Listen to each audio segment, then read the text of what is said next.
이번 주 토요일은 그 특강 있는 거 아시죠? 저것만 잡으면 됩니다. 32개 맞으면 되지 뭐. 80점만 맞으면 되는 거 아니에요? 그러니까 80점 받아가지고 떨어지는 경우를 제가 딱 한 사람 봤어요.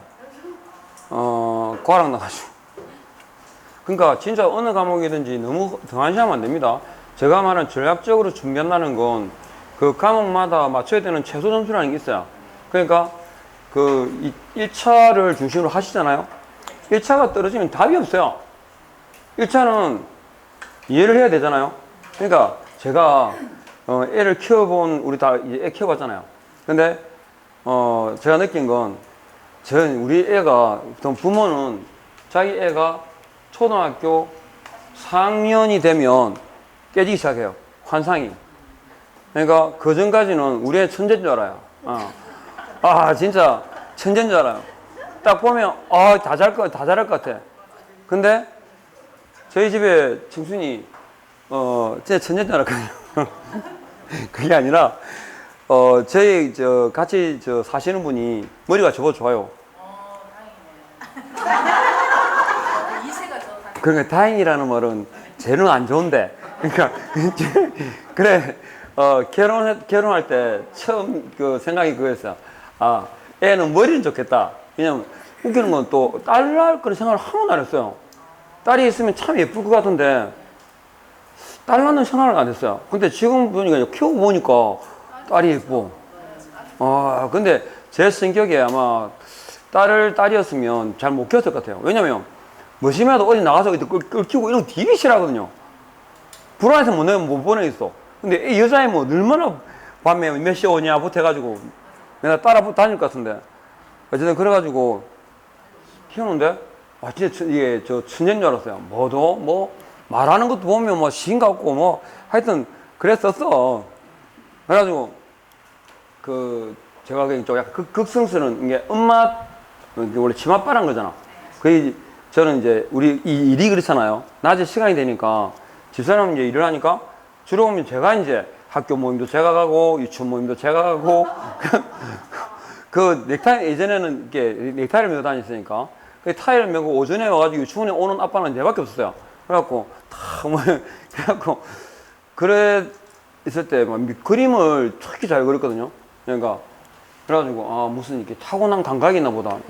그래가지고 또 미술 그림 거 있잖아. 들고 미술관에 이 학원을 갔잖아. 원장을 만나가지고 보니까 그 4살쯤인가 이쯤이었는데 한 초등학생 정도 이렇게 원래 애들은 생각이 있는데 손이 못 따라간대요. 그 생각을. 그래서 그림이 개발인 거야. 그래서 한번 제가 맡겨보시면 제가 좀 이래 얘기했다고. 그냥 친구가 초등학교 교사가 있는데 통화를 했더니 때려치라고 막. 왜냐면 초등학교에서 수차를 그릴 때까지는 미술 공부를 안 가르쳐주면 좋겠다고 얘기하더라고요. 왜냐면 그 전에 배우면 정형화돼요. 그러니까 우리가 나무는 이렇게 그리듯이 산이 솔직히 이렇게 산이 이렇게 생겼어요? 산이 어떻게 이렇게 생겼노? 안 그렇게 생겼지. 실제로는 산이 이렇게 안 생겼지. 우리가 멋지게 시켜서 만든 거지. 그래가지고 그런 정형화된 게 틀이 잡혀버리면 이제 별로 안 좋다고. 그러니까 한 수치화로 그림 그릴 때까지는 이제 학원 보내지 마라 이런 얘기 하는 거야. 그래서 말았고 뭘 하는데 뭔가 이게 뭘 해도 잘해. 그래서 그랬는데 초등학교 제가 특히 그 영어 있잖아요. 영어 학원을 보냈는데 지금도 기억하는데 유치원 다니면서 초등학교 6학년하고 같이 공부를 했거든요. 그러니까 제가 생각해도 이게 파닉스 있잖아요. 이게 음운 파닉스 이게 발음이 R하고 L 그 다음에 V 우리는 V 그러죠. B 그 다음에 G 이거 구분이 잘 안 돼요. Z 그랬잖아요. Z 그랬는데 제가 들어보니까 이게 되는 거야. 와. 근데 제가 초등학교 6학년 때 학원을 갔거든요. 잘한 줄 알았어요. 학원을 가지고 이제 중학교 갈 거잖아. 중학교 가니까 그 전문 학원에 이제 가서 이 시험을 치대요. 입학을 하는데 학원도 시험을 치는데 그 결과가 뭐였는지 압니까? 그 원장 선생님이 아직도 기억난다. 아버님, 그 충격받지 마시고, 얘 이래가지고 고등학교 못 갑니다. 이런 거야. 우와, 공부를 좀 할 줄 아는 게 잘하는 줄 알았는데, 왜냐면 왜 수학이든 뭐든 다 잘하는 줄 알았거든요. 그러니까 제가 쇼크 받아가지고, 야, 이 학원이 뭐 다 때리지 않아. 그래가지고 이 학원 보냈는데, 그, 2달인가? 3달쯤가 돼가지고, 얘가 그 이제 특목고 하는 애들은 따로 있거든요. 특목고 바로 위에 이제, 바로 밑에 클래스. 거기 이제 수학을 이제 올라갔어요. 근데 제가 느낀 게 뭐냐면, 영어는, 제가 그래서 영어 학원 보내는 거 있잖아요. 저는 사실 반대하는 사람이거든요. 아니, 공부를 위해서라면, 영어 학원은 안 보내면 좋겠다는 생각이고, 제가 지금 1차하고 2차 과목 때문에 말씀드리는 거예요. 1차 과목은, 왜 1차 과목은 중요하냐? 점프가 안 돼요. 수학이 있잖아요. 우리 수포자 많잖아요. 제가 수포자거든요. 수학을 포기하게 되면 엄청나게 힘듭니다. 대학을 시험 치는데 저는 만점이 300점인 줄 알았거든요. 왜? 수학은 빵점이니까. 그러면 학교를 갈 수 있는 한계가 엄청나게 폭이 막 춤을 춰요. 운이 좋아가지고 다 맞았다, 수학을. 야, 그러면 서울대 가는 거지, 뭐. 그죠? 근데 여기에 개판 치면 그냥, 그죠? 최고로 잘 쳐도 뭐 하여튼 연고도 아니겠어요? 어쨌든 이게 수학은 점프가 안 돼요. 그래서 제가 혹시 애를 키우는 분이 있으면 이제 또래가 되면 수학은 분반이 잘 된 데로 가야 됩니다. 전문 학원일수록 애 수준을 맞춰야 돼요. 그러니까 수준이 고등학생이라고 고등학교만을 보내면 안 돼요. 수학이 안 된 애라다 고등학교만 보내면 뭐 중학교는 뭐 이해 안 되는데. 근데 영어는 있잖아요. 처음에 높은 만 보내도요. 따라가요. 기본적으로 영어라는 건 기본적으로 복해잖아요. 보카블리. 의의잖아요. 문법이면 문법 차도 어쨌든 의의가 되면 문법도 같이 따라와요. 어쨌든 그래가지고 1차 과목은 점프가 안 돼. 그러니까 꾸준히 가야 돼요. 근데 웃기는 건 1차는 어느 수준 이상 올라가면 그렇게 춤을 또 안 춰요. 옛날에는 개론이 춤을 췄거든요. 왜냐면 범위가 원체 넓어가지고 어디서 나올지는 몰랐어. 근데 지금은 적당한 수준까지의 범위가 정해져 있거든요. 그러니까 1차는 그냥 쭉 가면 돼요. 그런데 2차 과목은 1차가 된다는 전제하에서 바탕을 두고 2차를 치잖아요. 치면 이 과목을 80점 받으면 떨어지지 않습니다. 어느 하나가 가락이 안 나면. 그러니까 전략적으로 해야 돼요.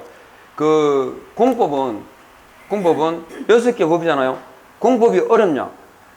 엄밀하게 딱 따져보면 시험의 난이도를 놓고 보면 공법보다는 공유사법이 더 어려워요. 명확하지가 않아요, 이게. 예. 조금 한 번 더 생각하면 1번이었다가 2번 생각하면 2번도 3번도 이렇게. 그러니까 그건 어디서 오냐면 규정하고 기준이라는 거하고 그 적용되는 범위를 자꾸 헷갈리는 거야. 우리가 휴업하면 쉬운 거 하잖아요. 그런데 휴업한다 다 쉬운 거 합니까? 아니야. 무조건 3을 초과해야 돼. 그러니까 휴업은 무조건 앞에 3초가 붙는다는 전제를 두고 읽으면 아무 문제가 없는데 휴업하고자 하는 경우는 미리 신고해라. 이 내용만 딱 보면 사전 신고니까 틀린 게 없는 거예요. 뭔 말 알겠죠? 기준하고 그 적용의 범위를 헷갈리면 안 돼요. 그리고 이 공법은 6개 법이고 근데 3개 법에서 반 나오죠. 기본적으로. 국계법, 도계법, 도정법 이게 다잖아요, 사실은. 그런데 지금은 이제 주택법도 보니까 범위가 좀 많이 넓어졌대요. 예, 의외성이 좀 있더만요. 그런데 농지법도 마찬가지고 딱 주는 부분이 있거든요. 그리고 공법은 무조건 반타작 해야 되고 그러면 공시법인데 등기법을 나중에 공부하시다 보면 등기법 이거 제가 볼 때는 좀 공부를 열심히 제대로 좀 하시는 분 말고는 대부분 포기하던데 등기법은 4개 맞추면 돼요. 그리고 4개는 줘요. 12개 나오지 않습니까? 등기법이. 등기법 14, 지적법 12개인데 여기 4개는 줘요. 4개 맞추면 돼요. 기출문제에서. 아니 포기를 하게 된다면. 그리고 지적법은 이거 지적법 성적이 안 나오는 건 공부 안 해서 그렇습니다. 딴 건 없어요. 지적법은 공부 안 하고 안 해워서 그래요. 알겠죠? 이건 10개를 맞춰야 돼요. 그러면 세법이 암기과목인 건 맞는데 세법도 생각보다는 어렵습니다. 시간을 좀 요하거든요. 그래서 반타작 하거든요. 그러면 어떻게 돼? 22개가 나와요. 그럼 55점이죠? 그럼 맞추는 게 어디냐면 공인중개사법이 80점이에요. 그러면 어떻게 되죠, 이게? 딱 하면? 예, 2개가 남아요. 2개가. 점수는 2개가 남아야 됩니다. 그래야 분명히 한계는 미세하거든요. 물론 더 맞을 수도 있지만 대부분 미세하거든요. 그러면 한계 정도의 여유가 있어야 시험 칠 때까지 불안하지 않습니다. 제가 그랬죠? 제 과목이 39개, 그 다음에 공법이 17개, 공시제법을 16개 맞았거든요. 그럼 딱 몇 개죠? 24개입니다. 그걸 우리는 딱점이라고 해요, 딱점. 그러니까 제가 합격한 비결이 뭐겠어요? 얘입니다. 100점 못 맞았어요, 그것도. 문제 거꾸로 가고. 다 맞은 줄 알았거든요. 그러니까 나중에 보니까 한 개 틀렸는 거야. 근데 딱점이 되면 불안합니다. 이왕 됐는데 돼야 될 거 아니에요, 그죠? 마지막에, 한 개 미스했나? 그 생각이 드는 거야. 물론 아침에 연락이 왔더만, 토지공사에서. 그때는 토지공사였거든요. 합격을 축하합니다. 이렇게 문자가 왔던데. 어쨌든, 이해하시겠죠? 전략적으로. 여러분은 객관식이고 절대평가의 시험이기 때문에 전략적으로 접근해야 됩니다. 그러면 충분히 커버할 수 있고, 이제 저거 특강 들으시면 앞으로 수업 시간에 계속 반복해야 될 건 저거예요. 그러니까 저걸 계속 내 걸로 만들면 돼요. 적으면 알아도 답변에 아무 지장 없어요. 아셨죠? 자, 가겠습니다. 중개보수인데, 자, 보수도 뭐예요? 중개보수가 어떻게 정의하느냐? 첫 번째, 상인보수, 중개보수, 청구권에 관한 내용이 나와요. 성격부터 해가지고. 그리고 두 번째가 중개보수의 기준을 물어요. 기준을 정리하고. 세 번째가 중개보수 계산에 관한 지문. 이렇게 세 개 파트로 제가 정리하거든요.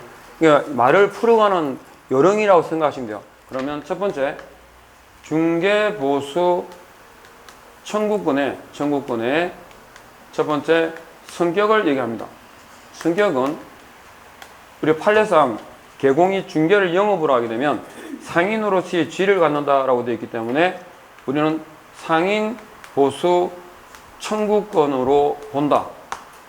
아셨죠? 상인 보수 청구권이다라는 게 무슨 뜻이냐면 우리가 가게 들어가잖아요. 예를 들어서 가게 들어가지고 미리 돈을 주기로 하고 들어갑니까? 아니요.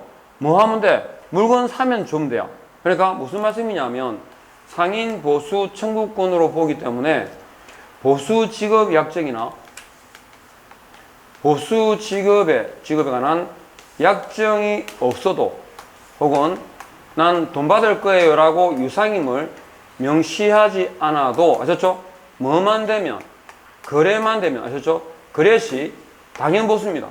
그래시 당연히 보수를 받을 수 있다. 이해하겠죠?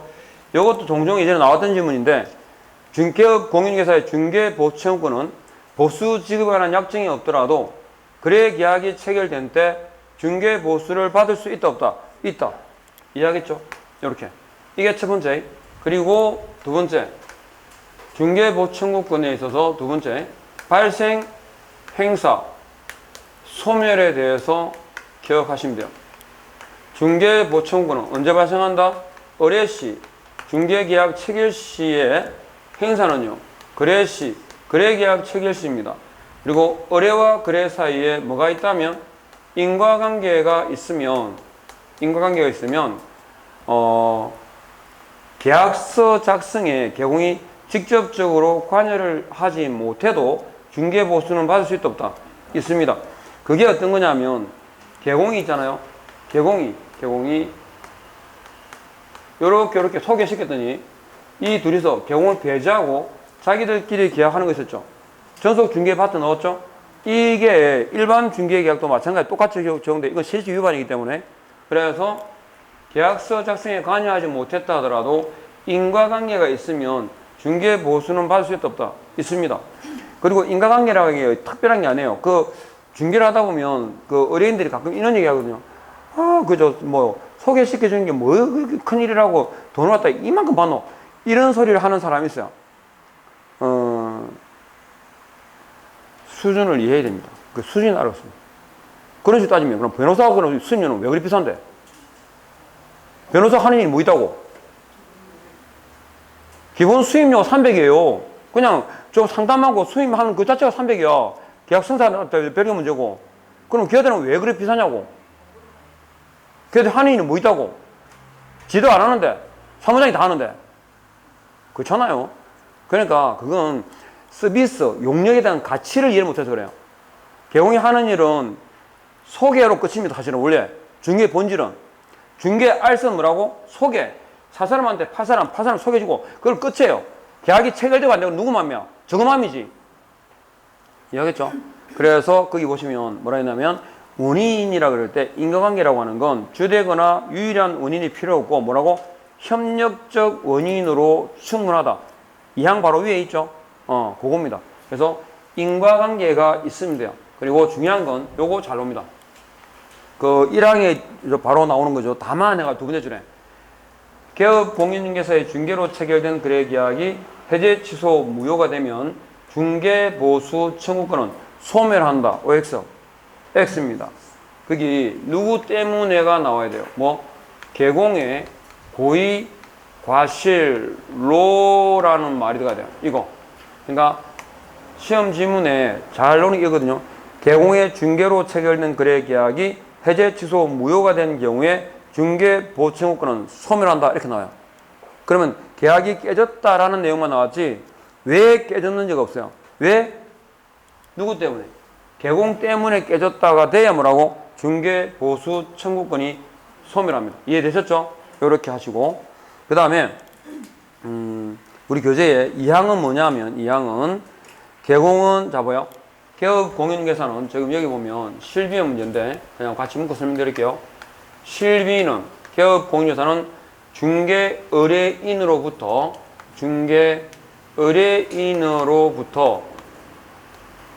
실비를 받을 수 있다라고 돼 있죠. 그러면 중개 의뢰인 그러면 종류가 몇 개 있을까요? 2개 있어요. 그러면 실비도 몇 개 있을까? 2개 있어요.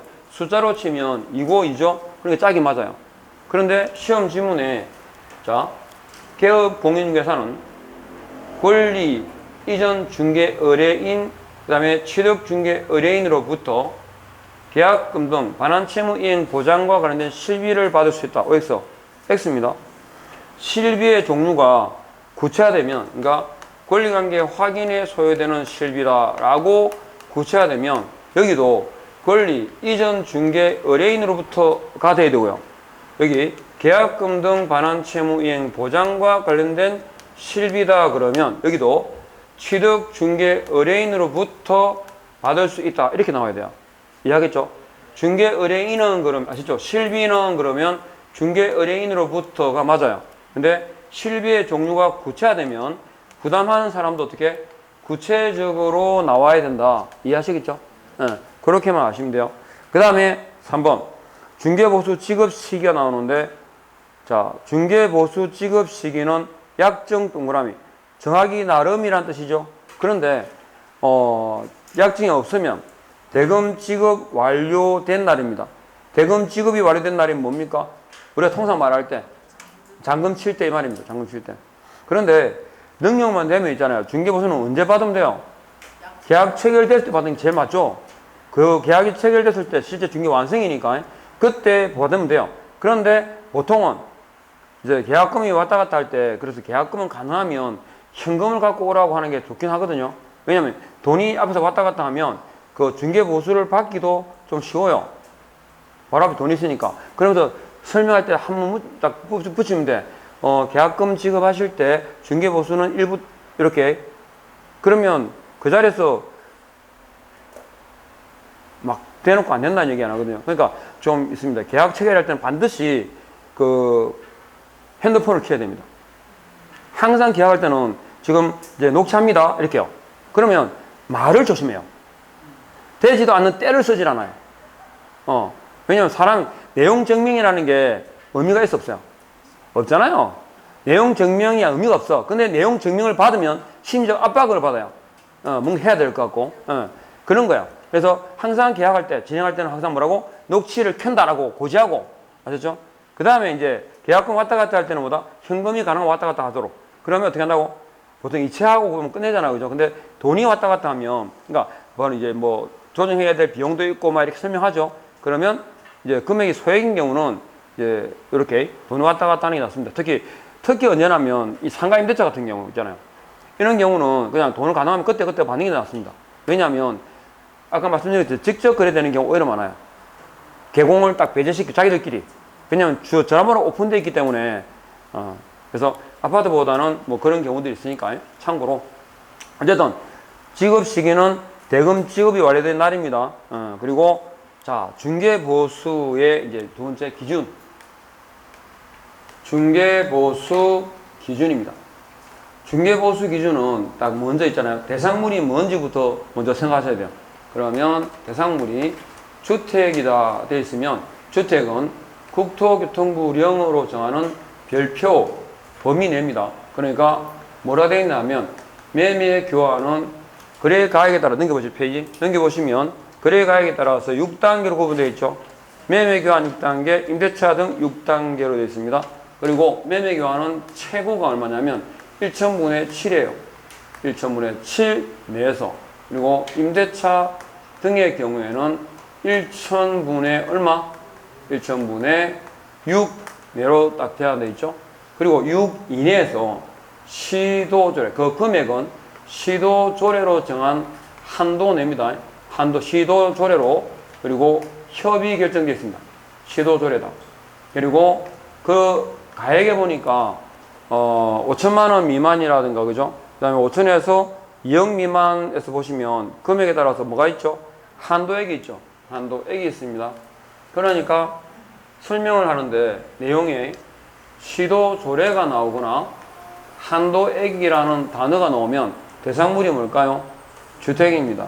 그리고 이게 개정되면서 있잖아요. 그러니까 사실은 이건 정말 이게 좀 문제의 소지가 많은 거죠. 협의 결정이라는 게 있잖아요. 원래 예전에는 그냥 금액에 따라서 얼마다라고 다 정해졌거든요. 근데 지금은 금액에 따라 정해져도 그 금액 범위 안에서 뭐 할 수 있어? 협의할 수 있어요. 협의. 협의란 말은 계산해서 80만이 나와도 80만 원 범위 안에서 뭐 한다고 깎아 하셨죠. 이렇게 될 소지가 있기 때문에 굉장히 이거는 제가 볼 때는 잘못된 거죠. 차라리 아예 금액을 낮추든 어쨌든 금액을 확정해놓은 게 낫지. 아셨죠? 불안의 여지를 남겨두고 있는 거야. 그렇게 개정되는데 저 인간들은 아무것도 안 했죠. 그러니까 협회를 만들고 회비가 연회비, 연간회비가 얼마인지 지금 얼마인지 모르겠는데 무려 50만 원이에요. 그리고 매달 또 회비 내야 돼. 예. 그러면서도 뭐 하는지 몰라, 이씨. 그죠?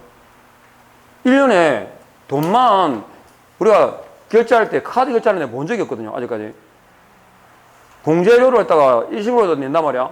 그게 대략 20만 원만 잡아도 있잖아요. 9만 개소가 있어요. 중개사무소가. 현금이 180억이야.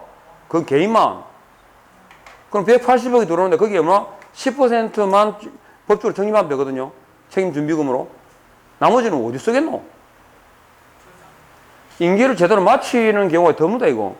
조합 있잖아, 조합. 조합장 선거할 때 보통 맨날 대고 들어가죠.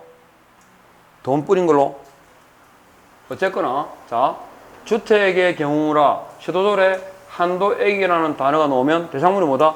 주택입니다. 자, 두 번째요. 그러면 주택 외가 있으면 저 밑에 보시면 주택 외라고 나오면 저쪽에 주택 외는 다시 뭐로? 주거용 OP하고 주거용 오피스텔과 그 외로 구분되는데 우리가 오피스텔 나오면 일단 이걸 확인해야 돼요. 주거용인지 업무시설인지를 봐야 돼요. 그래서 이걸 구분하는 게 뭐냐면 하나 숫자가 나와요. 85제곱미터 이하 그럼 뭐라고? 주거용 하셨죠? 85제곱미터 이하. 그래서 시험에 뭐 전용 면적이 90제곱미터다. 전용 면적이 70제곱미터 이렇게 다 나온 적이 있는데 주거용 OP의 경우에는 자 매매 교환 얼마? 1000분의 5. 임대차 등은요 1000분의 4. 그 외에는 1000분의 9라고 딱 정해져 있죠. 그러니까 주택의 경우에는 요율을 암기할 필요가 없습니다. 그걸. 그런데 주택 외가 되면 이 요율을 암기하셔야 돼요. 왜냐하면 이렇게 묻죠. 주거용 오피스텔에 대한 매매 계약 체결 시 최대 보수는 물어요. 최대 보수는 하면 얼마 곱해야 돼? 1000분의 5를 곱하고 그 다음에 임대차의 경우에 최대 보수는 그러면 1000분의 4를 곱해라 이 말입니다. 그러니까 이 요율은 암기를 하셔야 되죠. 그리고 이 요율의 범위 안에서 뭐다? 중개보수 요율표에다가 내가 얼마를 받겠다라고 상한 요율을 명시해야 됩니다. 그래서 상한 요율 명시라는 의무가 나오면 대상물이 뭐라고요? 주택 외다 이렇게 상한 요율 명시 이렇게 구분을 해 두시면 됩니다. 그래서 중개보수에 관한 문제가 나오면 제일 먼저 뭐부터 대상물이 뭔지부터 그죠? 파악을 하시라는 얘기고 그리고 자, 세 번째 복합 건축물입니다. 복합 건축물은 주택과 주택 외의 시설물을 하나의 건물이죠. 동일 시설물로 건축하는 경우인데 이때는 기준이 뭐다? 주택 면적입니다. 그래서 주택 면적이 2분의 1 이상입니까? 초과입니까? 이상일 때 주택, 그 다음에 미만일 때는 주택 외가 됩니다. 그래서 시험에 이게 바뀌어요. 초과 이하라고 바뀌거든요. 이상과 미만입니다. 요거 기억하셔야 되고. 그 다음에 네 번째 기준에서 중개 대상물의 소재지와 중개 사무소의 관할이 불일치하게 되면 어디 관할? 사무소 관할 시도 조례에 따른다라고 나와 있어요. 그러면 시도 조례가 나왔으니까 대상물이 뭘까요, 저거? 따로 언급이 없어도 주택이라는 뜻입니다. 그렇죠? 주택이라는 겁니다. 그 다음에 다섯 번째 법인이 있습니다. 법인에 우리가 주된 사무소 관할과 주사무소 관할과 분사무소의 관할이 불일치하는 경우인데 우리가 분사무소에 관한 내용은 하나 뒤에 뭐가 따라왔죠? 주가 따라왔죠. 분 뒤에는 주가 따라오는 게 기본입니다. 그런데 딱 하나 예외가 있습니다. 뭐 주택에 대한 중개보수는 어디 관할? 분사무소 관할 시도조례에 따른다. 여기도 마찬가지로 시도조례가 나왔으니까 대상물이 뭘까요? 주택이라는 뜻입니다. 이렇게 중개보수 기준은 요 5가지 정도만 아시면 돼요. 이렇게. 자, 그래서 교재에 나오는 것들은 뭐 체크하시면 되고. 자, 그 다음에 바로 그 78페이지 중간에 보면 실비가 나오는데 실비도 주택의 경우와 같아요. 주택의 경우처럼 시도조례로 정합니다. 그리고 시도조례에서 실비의 명목 등을 딱 정해놨거든요. 그게 무슨 말이냐? 거기 가운데 보니까 실비 지불 시기는 약정이라고 되어 있고 실비 청구의 범위 및 기준은 조례로 정하거든요. 따라서 실비 명목을 당사자 간 합의로 약정할 수 있어 없어요? 없어요. 실비는 정해져 있어요. 약정 불가합니다. 그 다음에 오른쪽 갑니다. 오른쪽에. 자, 중개보수 계산 기준입니다. 중개보수 계산 기준. 그래서 중개보수다 이럴 때, 자, 세 번째 계산 기준.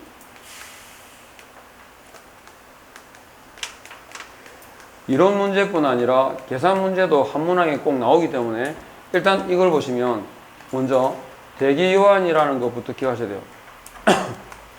이 순서대로 풀면 일단 헷갈리지는 않으니까 자 뭐냐 대상물이 뭔지 기준금액이 뭔지 요일 범위 그리고 주택이라 하면 한도액과 비교할 것 이 말입니다. 그래서 대기요한 해가지고 일단 입에 딱 붙여두시고 이런 순서대로 풀면 문제 풀다가 뭐 잘못 실수하는 경우는 없어요. 그리고 자 거래 금액 있잖아요. 거래 금액에다가 요일을 곱해야 합니다. 그러면 계산해서 뭐 금액이 나오겠죠. 이걸 뭐라고 하냐 산출액 그럽니다. 계산해서 나왔다 이 말이죠. 산출액. 그러면 거래 금액과 요일 해가지고 산출액이 나오는데 이 산출액은 일반 한도일까요? 쌍방 한도일까요? 이 금액은 한 사람으로부터 받는 돈이에요? 두 사람으로부터 받는 돈을 합친 거예요? 한 사람이요. 그러니까 산출액은 일반 한도입니다. 그러니까 중개보수는 거래 당사자 쌍방으로부터 균분하게 받을까요? 각각 받을까요? 각각이요. 일반 한도니까 곱하기 2가 우리말로 각각이에요. 그리고 이 산출액은 한도액을 초과 못해요. 무슨 말이냐? 같을 때까지는 계산해서 나온 대로 받으면 돼요. 한도액보다 만일에 크면 한도액을 기준으로 받겠죠. 요거. 자, 그러면 계산 문제에서 첫 번째 나오는 게 교환계약입니다. 교환계약은 자, 예를 들어서 큰 거 이거 고액 기준이야. 그러니까 2억짜리하고 3억짜리를 바꿔요. 교환계약은 금전 외에 재산금 그러죠. 그러니까 물건이니까 기본적으로 부동산이니까 동산이든 우리는 부동산이죠. 부동산이니까 금액으로 환산하더라도 딱 맞아 떨어지지 않죠. 그래서 2억짜리하고 3억짜리를 바꾼다. 얼마짜리 거래다? 고액. 그렇죠? 3억짜리 거래입니다. 그러면 3억 주고 2억을 받을 수는 없잖아요. 그래서 그 나머지 차이를 돈을 주는데 이걸 뭐라 그래? 보충금 그럽니다. 보충금은 그러면 이미 기준금액에 포함이 돼서 안 됐어요. 포함이 되어 있죠. 고액 기준이니까. 그래서 1억 보충금은 있잖아요. 2억짜리를 수로 바꾼 거고 1억은 돈 주고 사는 거와 같잖아요. 그래서 이 보충금에 대해서는 매매 대금에 관한 규정을 준용합니다. 근데 중요한 건 매매 대금에 관한 규정을 준용한단 말이지 매매 계약이 이게 교환 계약입니다. 정확하게 말하면 보충금 지급부 교환 계약이에요. 이 계약서를 쓸 때는 매매 계약과 교환 계약과 매매 계약의 혼합형으로 작성합니다. 아셨죠? 그러니까 1. 교환 계약 2억짜리, 그 다음에 2. 매매 계약 해가지고 이 1억에 대해서 계약금, 중도금, 잔금 순으로 이루어지겠죠. 그러니까 이 보충금은 중개보수 계산 시 포함된다, 제외된다. 여기에 이미 포함되어 있으니까 있잖아요. 이걸 오해하시면 안 돼요. 제외한다는 말이 뺀다 이런 게 아니고 그 제외의 의미는 별도로 계산하지 않는다 이 뜻입니다. 그러니까 보충금은 중개보수 계산 시 포함한다겠어요? 제외한다겠어요? 제외한다.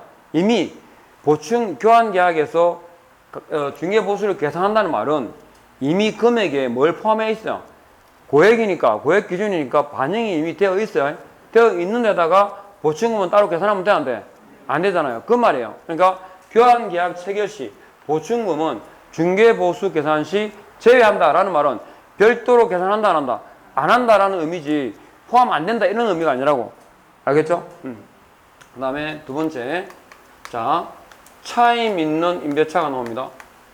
차임 있는 임대차 계약의 경우에는 자, 이렇게 돼요. 자, 보 2천, 그 다음에 월 차임 20 이렇게 됐어요.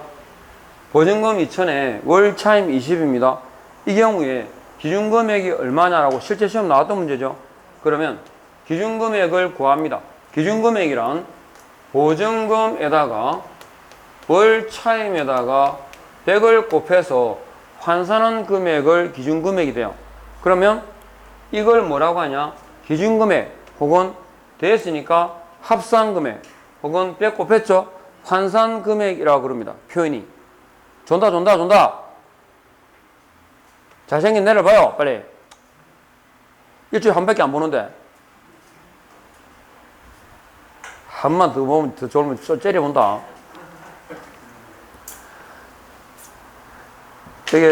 여기 눈에 하트 보이죠, 이렇게? 근데 잠이 온다고?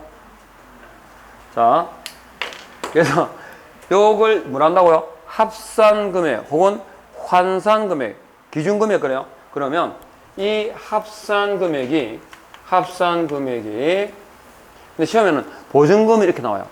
자, 그리고 이게 지금 해보니까 4천이죠? 그러면 5천만 원 이하예요, 미만이에요? 미만이에요, 미만. 이게 이하로 바뀌어요. 그래서 합산 금액이 5천만 원 미만인 경우에는 100 대신 얼마 곱해? 70을 곱합니다. 그럼 기준금액이 얼마 이거? 얼마? 3,400이 답이었어요. 근데 실제 이 시험 나왔어요. 간단해. 근데 이 기준금액을 구할 줄 알아야 됩니다. 그래서 그러니까 세 가지죠. 말로 풀면 이렇게 나와요. 차임 있는 임대차 계약의 경우에 보증금이 5천만 원 미만인 경우에 이렇게 나와요. 보증금이야, 합산금액이야? 합산금액이 5천만 원 이하인 경우에 이렇게 나와요. 틀렸죠? 미만인 경우에요. 그때 뭘 곱해? 70을 곱한다는 거. 이렇게 하시면 돼요. 그 다음에 세 번째, 계산 문제에서 주로 나오는 게 뭐냐면 동동동이에요. 동일 대상물에 대해서 동일 당사자가 매매를 포함한 둘 이상의 계약을 동일한 기회에 이렇게 되면 뭐가 기준이다? 매가 기준이에요. 매가 기준. 자, 이런 거야. 동동동이 되려면 이런 거요. 이 아파트에 대해서 A와 B 사이에 매매 계약을 체결합니다. 자, 그런데 이 사람이 매도인이고 이 사람이 매수인이에요. 근데 이 사람이 그대로 그죠? 발령을 받아 가요. 근데 계약이라고 하는 것이 딱 그 전에 맞아 떨어지지 않잖아. 그래서 매수가 나타났을 때 팔았어요. 근데 아직 2달이 남았어요. 가야 될 때 날이. 그래서 뭐라고 하냐면 매도인이 팔았는데 제가 2달 시기가 맞아서 그러는데 2달간 차임을 지급하고 살고 아셨죠? 나중에 좀 2달 뒤에 비워주면 안 될까요? 이렇게 얘기하는 거야. 근데 이 B는 투자 목적이었기 때문에 굳이 이걸 그죠? 바로 들어가야 될 이유가 없어요. 그러면 그렇게 하세요 된 거예요. 그래가지고 개공갑이 있잖아요. 둘 사이에 보세요. 자, 아파트 동일 대상물이죠. 그 다음에 동일 당사자죠. 매매 임대차 매매를 포함한 둘 이상의 계약이 한 번에 이루어졌죠. 동동동 3번이죠. 이때 등장인물이 몇 사람이에요? 2사람이에요. A하고 뭐하고 B예요. 자, 요렇게 되는 경우에 이렇게 나와 시험 똑같은 게요. 자, 매가가 2억이고 그 다음에 보 2천 차임이 30인 경우예요. 자, 이 경우에는 월 차임하고 보증금을 고려할 필요가 있어 없어? 없죠. 뭐만 찾으면 돼? 매가만 찾으면 돼요. 그래서 이게 동동동이 되려면 등장인물이 몇 사람이야? 2사람이야. 2사람이고 이때는 매가가 얼마인지만 확인하면 돼요. 됐죠? 이런 경우에 지문이 나와요. 그래서 뭐 시도조례만 하여튼 복잡히 돼 있어. 아무 상관없고 뭐만 찾으면 돼. 매가만 찾으면 돼요. 이게 뭐 민법상의 뭐로? 점유계정이죠. 그랬는데 자, 이 지문도 한번 나왔었고 시험 나왔었고 그 다음에 이 아파트에 대해서 A하고 B 사이에 매매 계약 체결을 중요합니다. 금액이 똑같습니다. 매가가 2억이었고요. 그리고 근데 이 B가 매수한데 뭘 조건을 했냐면 자기는 투자 목적이기 때문에 잔금을 전세입자 있잖아요. 임차인의 보증금으로 잔금을 칠 생각이에요. 뭔 말 알겠죠? 그래서 이 개공갑이 중개하면서 매매 계약에 대해서 중개하면 동시에 뭐 찾아야 돼? 세입자 찾아야 되죠? 그래서 C라는 세입자, 임대차 계약 체결을 중개한 거예요. 같이 동시에. 그래서 얼마냐면 똑같아요. 보 2천에다가 차임이 30이에요. 이해하겠죠? 그리고 이 경우에 요일을 딱 보니까 이게 천문에 4고요. 이 경우가 천문에 4예요. 요일이. 이해하겠죠?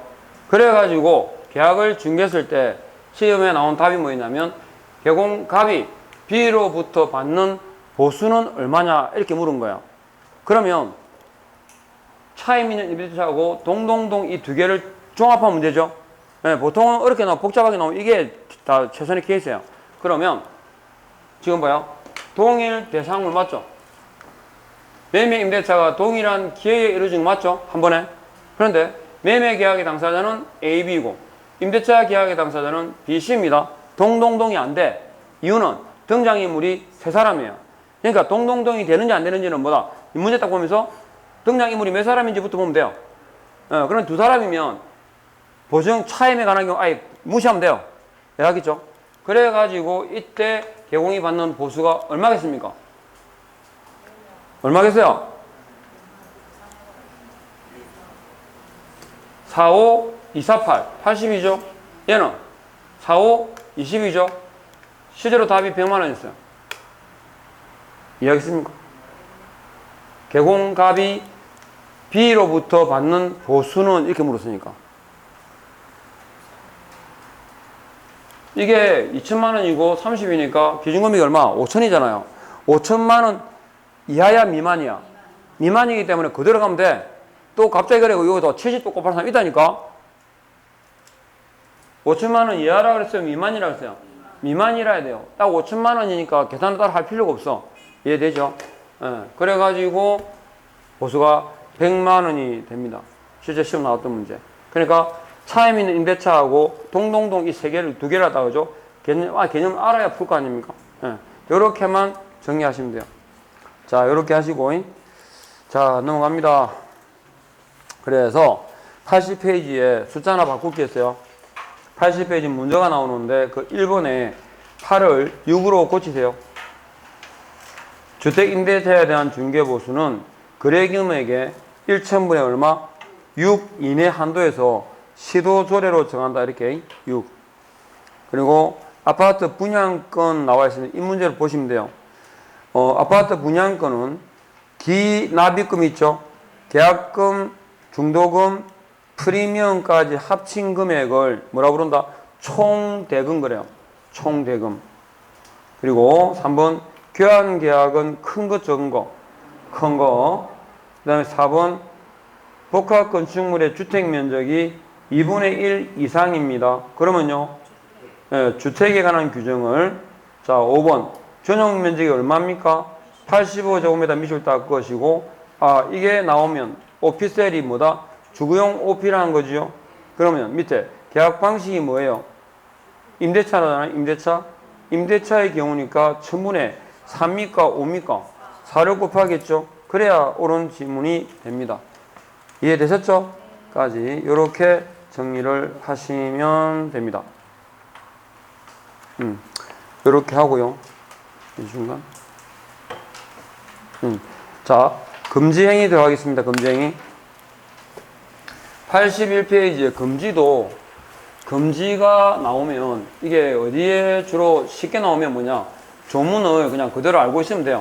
왜냐하면 다음 중 공인중개사법상 금지행위에 관한 설명이다, 해당되는 거 이렇게 묻게 되면 조문에 있는 내용 그대로 나오면 일단 맞는 거거든요. 그러면 보시면요, 금지행위는 법제 33부 금지행위는 일단 공인중개사법상의 교란행위입니다. 금지행위 전체가 뭐라고? 교란행위입니다. 그러면 이게 1항은 누구한테? 개공 등에게 주어지는 의무고요. 2항은 조항이 두 개인데 2항은 누구든지입니다.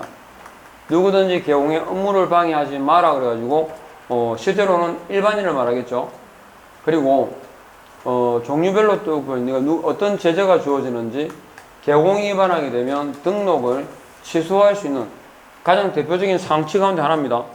우리가 지금까지 상치는 따로 안 해오거든요. 왜냐하면 앞에 순서를 감아보면 등록 기준 미달했죠.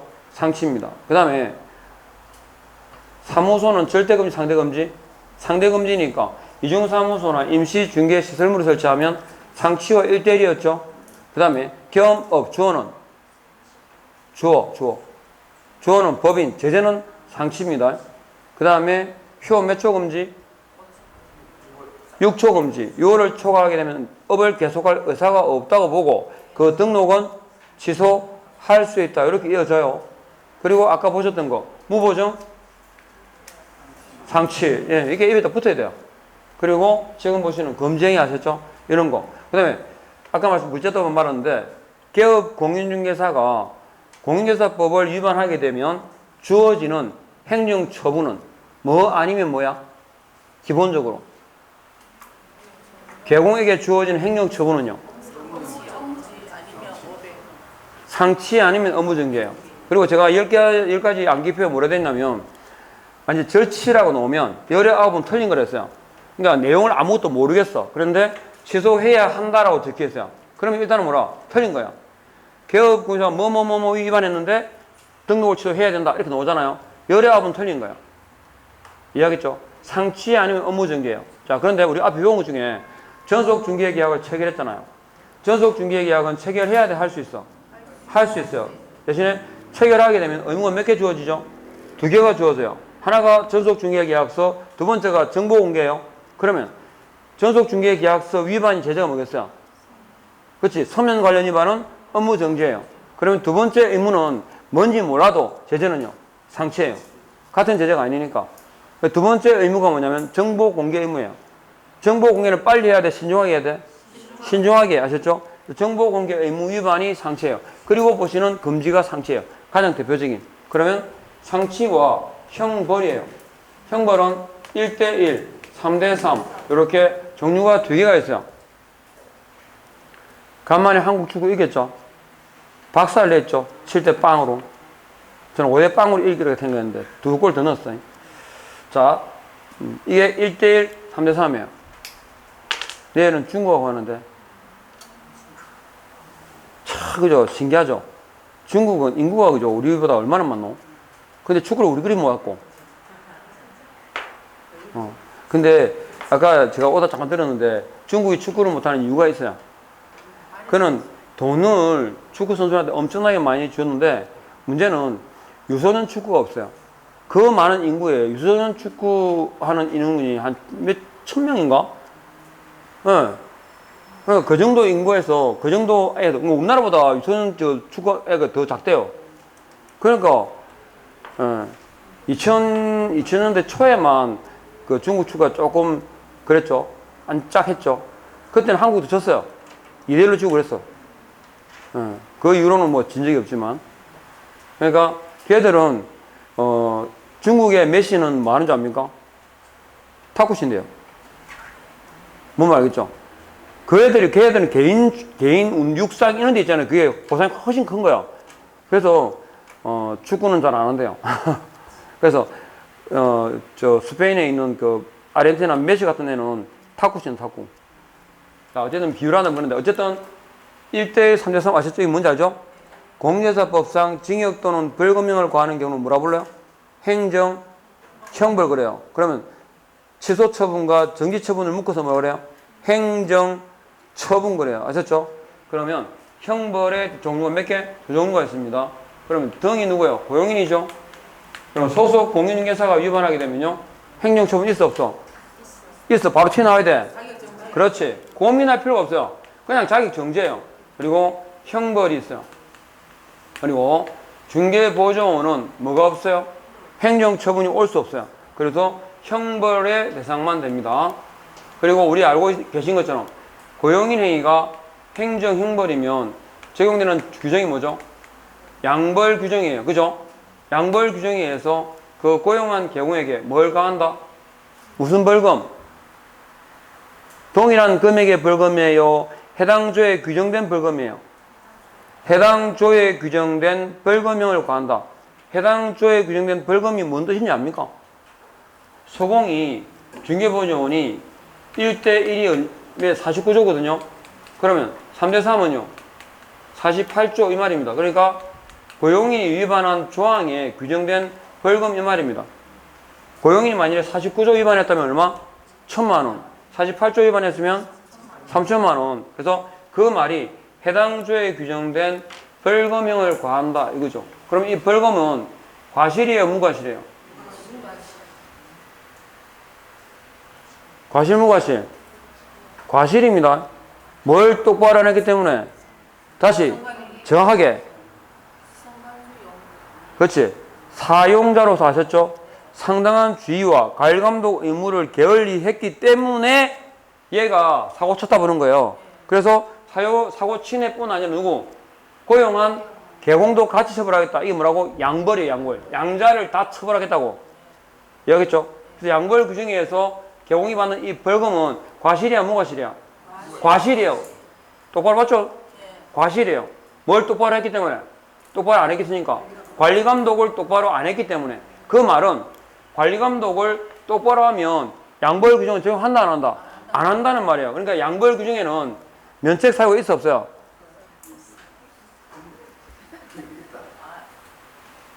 있다니까. 양벌 규정이 아셨죠? 면책 사유가 있어요. 왜? 양벌 규정 적용하는 이유가 뭐라고? 관리감독을 제대로 하지 않았기 때문에. 뒤집어서 상당한 주의와 관리감독 의무를 게을리 하지 않았다면 양벌 규정은 적용한다, 안 한다? 안 한다. 아셨죠? 그러면 이 벌금이 우리 법 제10조 결격사유 있죠? 결격사유에 이 법 300 벌금 기억하십니까? 이 법 300 벌금에 해당됩니까, 안 됩니까? 안 됩니다. 금액이 300만 원 넘어가도 이건 개공 자신이 잘못해서 받은 거예요? 다른 사람 때문에 받은 거예요? 그렇지. 고용인 때문에 받은 거예요. 그러니까 결격사유에서 벌금은 자신의 행위로 받은 벌금이라 해야 돼요. 알겠죠? 그러니까 이건 결격사유가 아니기 때문에 500만 원의 벌금형을 선고받아도 등록 취소로 이어질까, 이어지지 않을까요? 이어지지 않아요. 벌금 받는 거 끝이에요. 됐죠? 이게 금지행위의 기본. 그리고 누구든지 그러니까 이 누구든지는 형벌밖에 없죠? 일반인이니까 형벌 중에서도 3대3밖에 없습니다. 이렇게 아시면 돼요. 됐고. 이해되셨죠? 이렇게 딱 짚어서 금지행위에 대해서 말씀드렸습니다. 그러면 오늘 우리 배운 거 하나씩 볼게요. 하나만 몇 개만 봐요. 95페이지에 기출문제집 갑니다. 기출문제 가셔가지고 대표 문제만 한번 볼게요. 자, 거기 보면 손해배상 책임의 보장 보이시죠? 손해배상 책임 보장 보입니다. 95페이지에 한번 보세요. 맞는지. 설명으로 틀린 것은 그랬어요. 갑은 업무를 시작하기 전에 컷 조치를 하여야 한다. 맞죠? 무보정?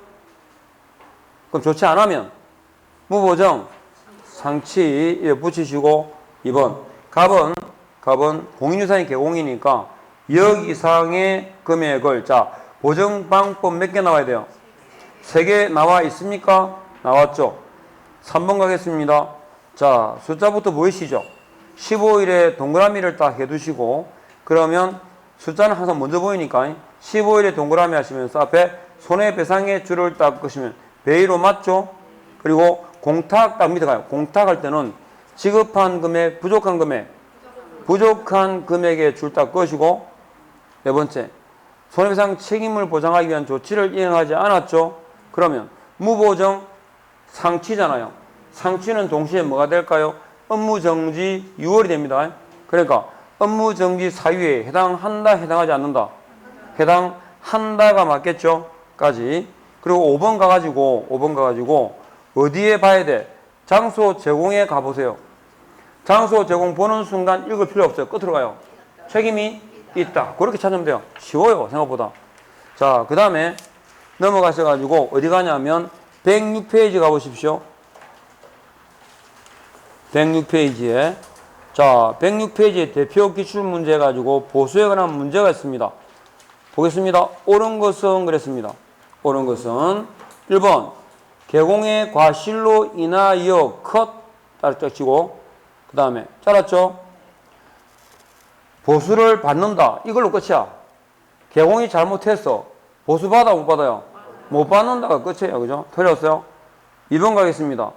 개공은 컷 하시고 실비를 받을 수 없다 그랬죠? 받을 수 있어 없어요? 있어요. 그걸로 끝이에요. 내가 안 봐도. 그래서 세 번째 가요. 개공은 컷 하시고 또 못 받는데 받아 못 받아요? 받아요. 네 번째 개공의 보수 지급 시기는 뭐가 원칙이랬죠? 약정이 원칙이에요. 약정이 없으면 대금 지급이 완료된 날 잔금 칠 때 그랬죠? 까지. 그 다음에 5번 주택 외에 그랬어요. 주택 외하고 시도조례 일치 불일치? 불일치예요. 시도조례가 나왔다는 말은 대상물이 뭐다? 주택이라는 뜻이니까 이렇게 답을 찾아가요. 항상 읽으실 때는 아셨죠? 머리, 꼬리가 문제야. 그리고 숫자 나오면 숫자부터 먼저 볼 거. 이해하겠죠? 그러면 찾기가 쉬워져요. 자, 이렇게 정리하셨고 금쟁이부터 해가지고 다음 주에 계속 이어가겠습니다. 아셨죠? 자, 고생하셨고 다음 주에 뵙겠습니다. 아, 토요일 날 보시다. 예. 예.